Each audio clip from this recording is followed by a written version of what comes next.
Saikrishna case విచారణలో న్యాయవాదుల మార్పుపై కీలక పరిణామం చోటు చేసుకుంది. ఇప్పటికే కేసు వాదిస్తున్న మానవ హక్కుల కమిటీ తరపు న్యాయవాదుల స్థానంలో కొత్త అడ్వకేట్లను అనుమతించాలన్న విజ్ఞప్తిని కోర్టు తిరస్కరించింది. నో అబ్జెక్షన్ సర్టిఫికేట్ లేకుండా న్యాయవాదిని మార్చడం కుదరదని స్పష్టం చేసిన కోర్టు ఈ అంశంపై విచారణను శుక్రవారానికి వాయిదా వేసింది. అలాగే సాయికృష్ణ తల్లి విజయలక్ష్మి వ్యక్తిగతంగా కోర్టుకు హాజరు కావాలని ఆదేశించింది. అంశానికి సంబంధించి పూర్తి డీటెయిల్స్ అందించేందుకు మా కరెస్పాండెంట్ సతీష్ ఫోన్ లైన్ ద్వారా అందుబాటులో ఉన్నారు. సతీష్, చెప్పండి.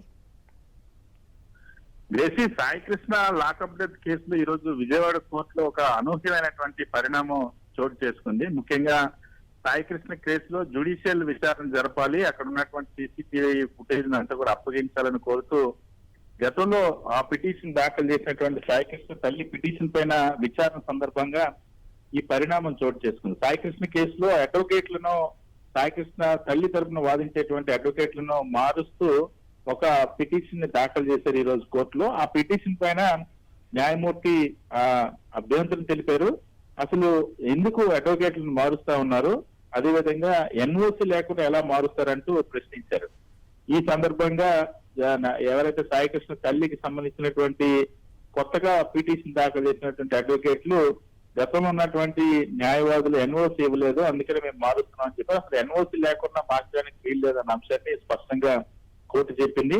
అదేవిధంగా సాయికృష్ణ తల్లికి సంబంధించి తల్లి పిటిషన్ తరఫున వాదించేటువంటి అడ్వకేట్ గతంలో ఇప్పటి వరకు కూడా ఈ కేసును మొట్టమొదటిసారిగా టేకప్ చేసినటువంటి మానవ హక్కుల కమిటీ సంబంధించినటువంటి అడ్వకేట్లు ఈ కేసును విచారిస్తే ఇప్పుడు అకస్మాత్తుగా అడ్వకేట్లను మార్చేటువంటి ప్రయత్నం చేశారు సాయికృష్ణకి సంబంధించినటువంటి కుటుంబ సభ్యులు.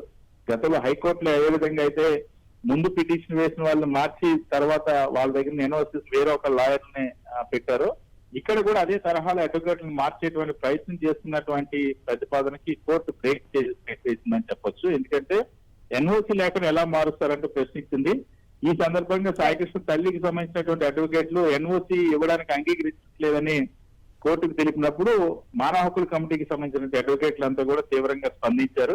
మమ్మల్ని అసలు ఎన్ఓసి ఎవరు కూడా అడగలేదు, అడగకుండానే మేము ఇవ్వలేదంటే చెప్పడం సమంజసం కాదని ఈ నేపథ్యంలో అసలు సాయికృష్ణ తల్లి విజయలక్ష్మి ఏం కోరుకుంటుందో శుక్రవారం మేము నిర్ణయిస్తాం. శుక్రవారం ఈ కేసు వాయిదా వేస్తూ శుక్రవారం నేరుగా సాయికృష్ణ తల్లిని ప్రవేశపెట్టాలని కోర్టు ఆదేశించింది.